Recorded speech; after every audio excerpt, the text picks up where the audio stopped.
Beautiful. I'm sure if everybody's aware, but when we put in a new engine, and we're quite happy for it to not start for a while, because, well, there's no fuel in the system, you know, not enough pressure. There's fuel but not pressure, and it just allows the oil to pump around, and the turbo oil everything up a bit before it starts, so we don't go crazy trying to get it started ASAP like you'd need to if you had a bad battery. And maybe like after the injector job, you'd probably pump it a bit more, because there's no reason to not, you know, for it to not. And once we're satisfied, we give it a pump, and bada bing, bada boom, it starts up beautiful. How nice and quiet is it? Beautiful. For an engine first starting up, they just absolutely purr, don't they? Anyway, I thought I'd do a video running through a few checks you can do if you go and get your engine replaced somewhere. So basically some of the checks that I do that I think you can do. So if you had to go somewhere else and get your engine replaced, it might not be the best, and I know that because I get to check and fix people's cars that did that, you know, because they didn't know and all that. A lot of things are not known. It's all known if you're subscribed with a bell on and you don't miss a video. All the info you need's there. Save your thousands, keep it reliable. Yep.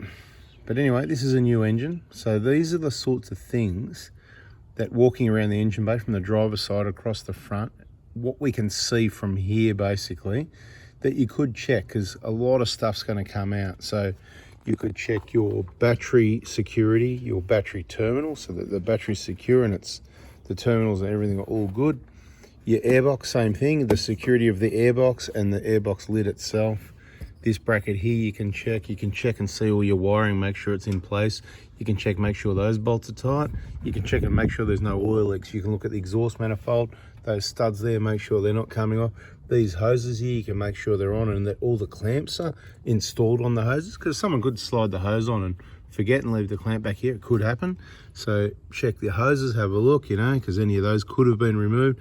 You look down to that rubber there, make sure the clamp's done up, not loose, because somebody could slip this back in position and forget to do that clamp up. Coming around, you can check your coolant level, make sure it's at a good level. You can check your radiator connections as well, your hoses and your clamps. You can check, well, you can't check a lot with this in place on my vehicles. I don't put the clips in there. You can put those in a bag and keep them for spares. You only need one so that it doesn't blow away when your bonnet's open if you're using your compressor and it's windy, or anything else you've got your bonnet open for when it's windy. There's no strength in this at all whatsoever. And as I've said before, that rubber seal there, when the bonnet comes down, it's pressing firmly all the way along the length there. So this is not going anywhere. I don't run the clips. Then I can easily just lift this up and have a look under there, but we can't see much there. You can check that your injector wiring, your main wiring loom coming across there, the injectors are all plugged in. These two clips, there's one there, clip zip tie clipped in, and the black, so there's the brown one here and the black one about halfway along. You can check that. You can check all these plugs are plugged in. You can check your bolt on top of the EGR valve at the back corner there. And you know what? A lot of these checks you can do, this is after your injector job, if you went and got your injectors replaced somewhere, or if you did it yourself. Particularly if you didn't watch my videos in the VIP group after getting the kit from me, well, it's risky that you're going to end up with, you know, counterfeit or remanufactured or whatever else.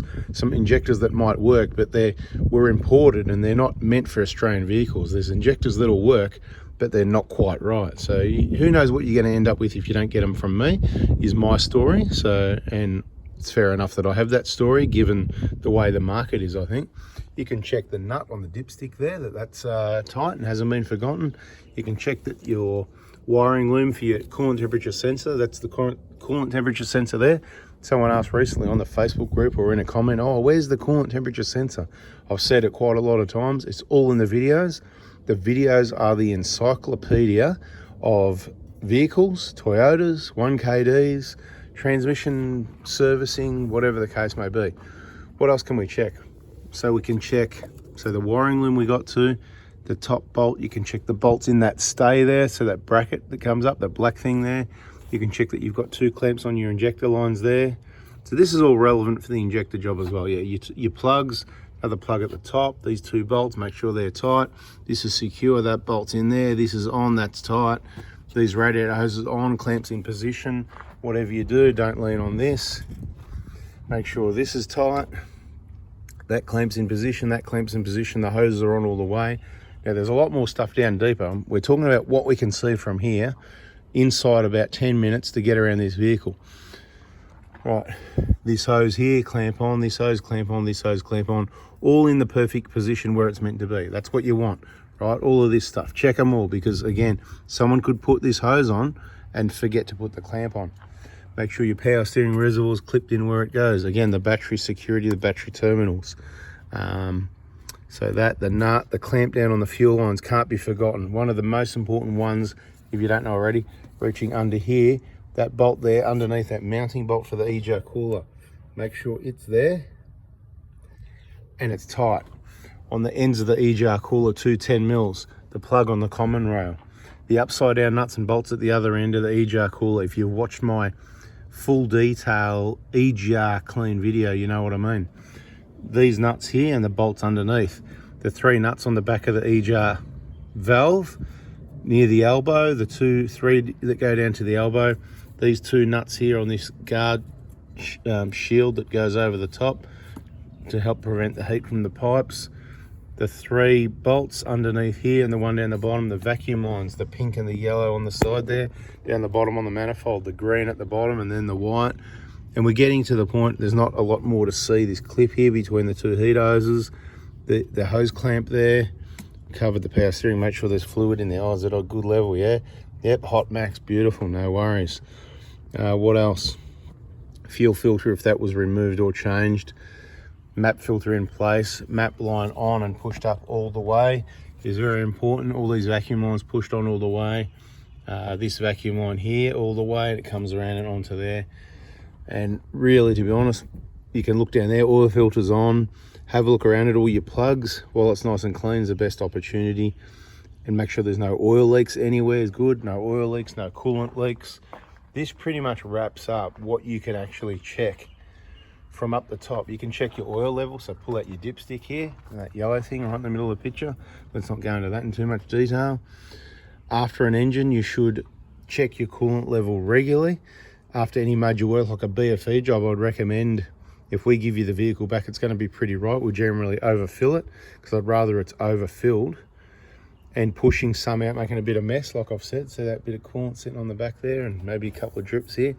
I'd rather it pushes out the excess rather than, oh, I don't want to overfill it for you, which overfilling it isn't going to hurt it.